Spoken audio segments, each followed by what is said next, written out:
or you'll find a bumper sticker large. The cars are getting smaller. Yeah, right, exactly. Yeah. Anybody else? Dave, now reading the paper, the Democratic Convention was here over the weekend or Yeah. whatever, and Hope they had a good time. describes himself as the everyman for Wisconsin, basically. I'm sorry, who does? Feingold.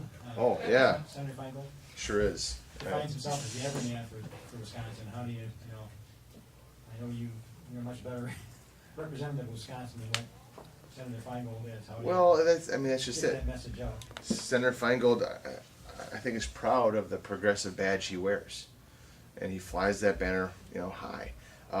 Most of Wisconsin is not progressive. Most people in Wisconsin are not progressives. They're hardworking, down-to-earth, regular people like all of us in this room. And so, I guess to his credit, that is the right image you need to portray to be able to relate to people. But the trick there is you actually have to be a down-to-earth, regular guy to be able to truly understand what's going on, and not say one thing and then be something else in Washington.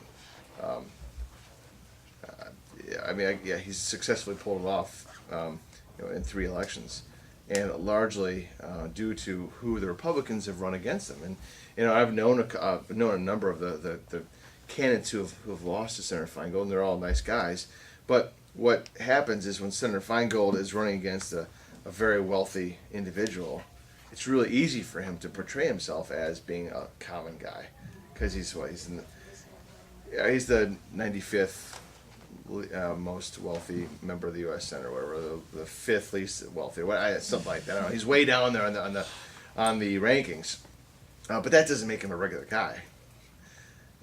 His attitude and his belief system is what's supposed to make you a regular guy, and he's out of alignment with Wisconsin in that respect.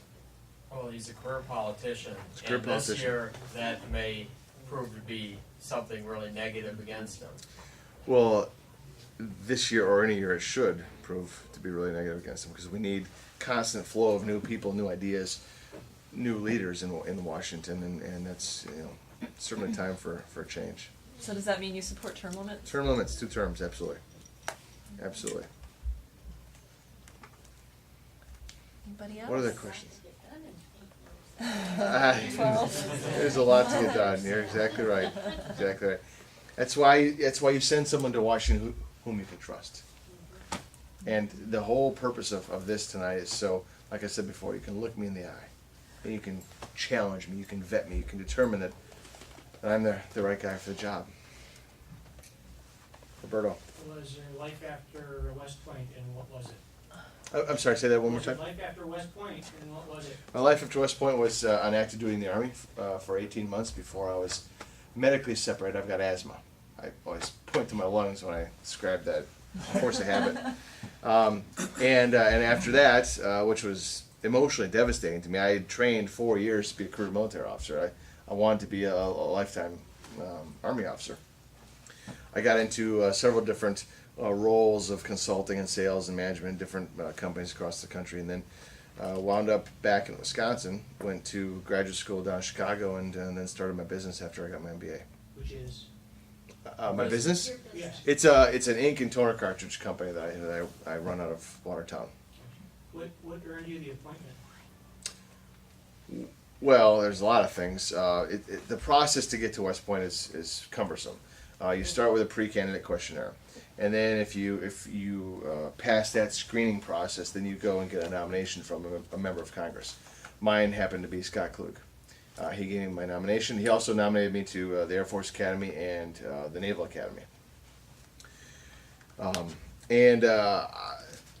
Then you go through an application process and write a bunch of essays, take a bunch of tests, do a bunch of physical activity stuff, and you have to qualify physically, mentally, and emotionally to be able to be a cadet.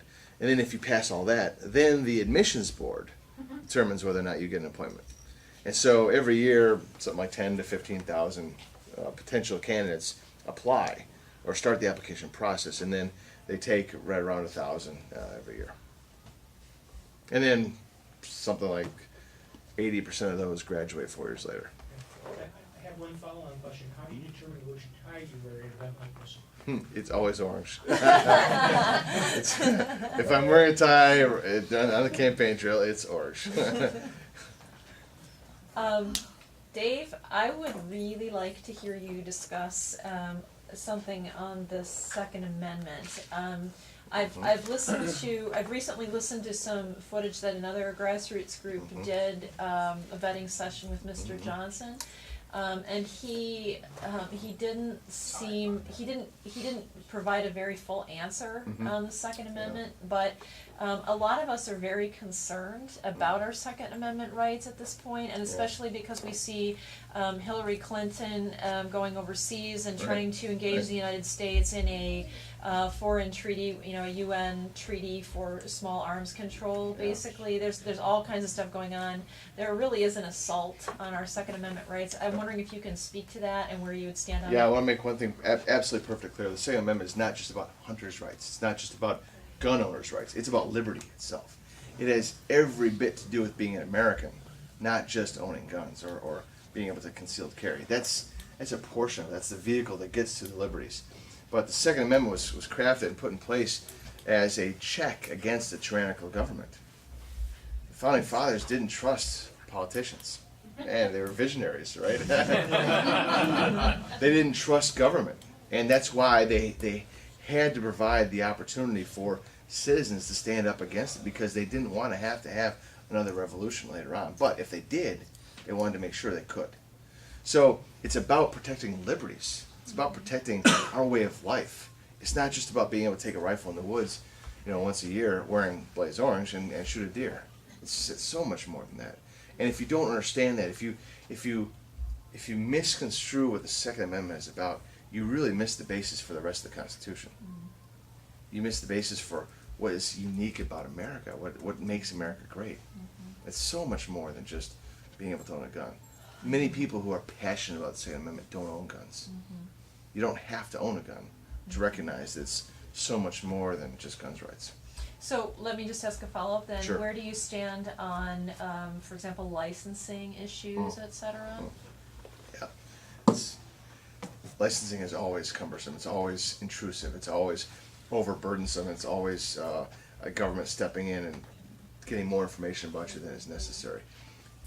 The facts prove that licensing doesn't stop gun crimes.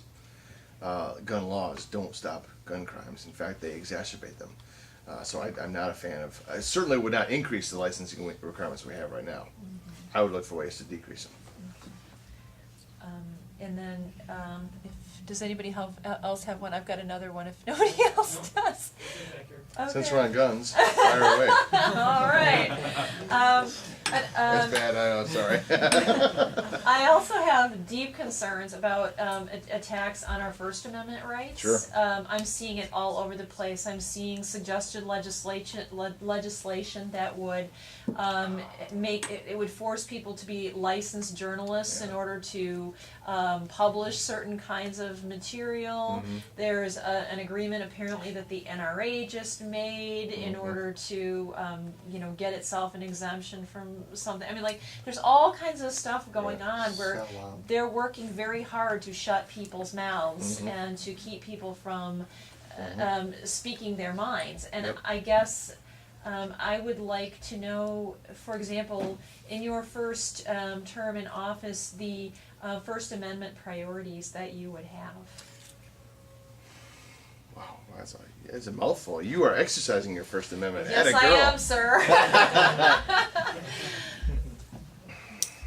Well, how do I encapsulate that into its? Yeah, right, exactly. Ditto. What you're seeing in that is an example of abuse that comes from expanded government. We've been talking all night about how when you apply progressivism or liberalism to an environment that requires conservatism, you get fraud, waste, and abuse. That right there is abuse. It's abuse of power. It's abuse of what we know as our freedom to speak or do any number of other things the First Amendment allows us to do, but primarily express ourselves. It's unconstitutional to limit that. It's illegal to limit that. And I would absolutely vehemently oppose anything that would stand in that way. Okay, thank you. Yeah, you bet.